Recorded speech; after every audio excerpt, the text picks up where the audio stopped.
welcome to the Soccerlens show. I'm Andy Brassel. Now we're going to be looking back at lots of derby action this weekend in Europe, starting in London with the English Premier League clash between Arsenal and Chelsea.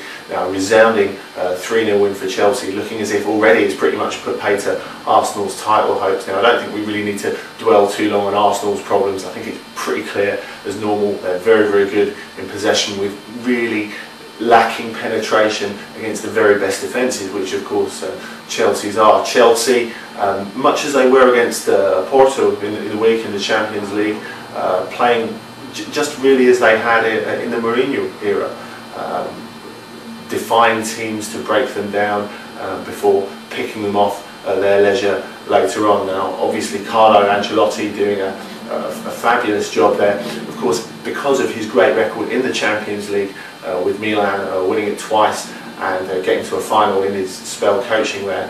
He will be judged largely on that, but of course him getting the title to return, the Premier League title to return to Stamford Bridge after 3 years without it is not to be sniffed at all. The only criticism perhaps you could make is, will Roman Abramovich perhaps wonder, with Chelsea playing the same sort of football that they were playing 5 years ago when Mourinho took charge and brought all that success there, will Abramovich wonder what exactly was the point in going through different three coaches to end up at pretty much the same place 5 years later?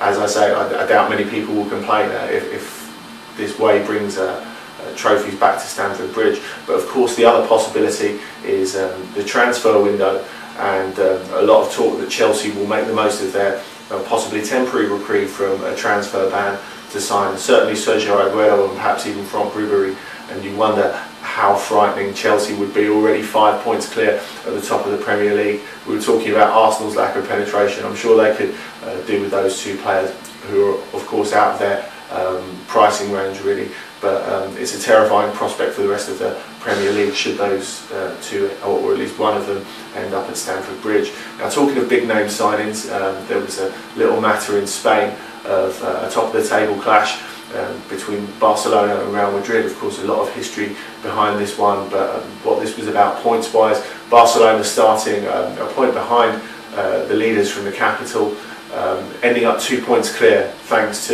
Zlatan Ibrahimovic's excellent goal just 5 minutes after coming on as substitute. And I think on the balance of play, Real Madrid, as a lot of the Spanish media and a lot of people who've watched the game have suggested, including myself, I think Madrid will be a little disappointed with the fact that they kept Barcelona on a pretty short leash for most of the first half, and they certainly had their chances. And thinking back to the best of those chances, you are quite right perhaps to wonder what difference a fully fit Cristiano Ronaldo would have made. He was starting his first game in 2 months last night and lasted little more than an hour. But really, I think it's notable, the game, the fact that Real Madrid were pretty much beaten at their own game so many times this season, just as in years gone by in the first Galactico era when Casillas and Ronaldo, the Brazilian Ronaldo, were their outstanding players. That they've been very good this season, winning games, being efficient without necessarily being at their best, and they had the tables turned on them a little bit in this situation. Another thing that people don't really associate with Barcelona, of course, is great defending, but I think really the two key players for them in that game in the Camp Nou last night were Carles Puyol and Gerard Piqué at the centre of their defence. Now Puyol, of course, at 31 years old now, is still a phenomenal athlete, and to complement him now you have Piqué, who has come on at an astonishing rate of progress since his return from Manchester United, someone who can complement Puyol by bringing the ball out of defence and also has the ability to hit accurate long passes as well, perhaps hence his nickname amongst his squad mates of Pikenbauer. But certainly I think the possession thing is an important point, as it always is with Barcelona. No one can keep the ball as well as them, and that's perhaps why there was very little difference when they went down to 10 men after the sending off of Sergio Busquets, because it's far easier to play with 10 men when you're so good at keeping the ball as they are.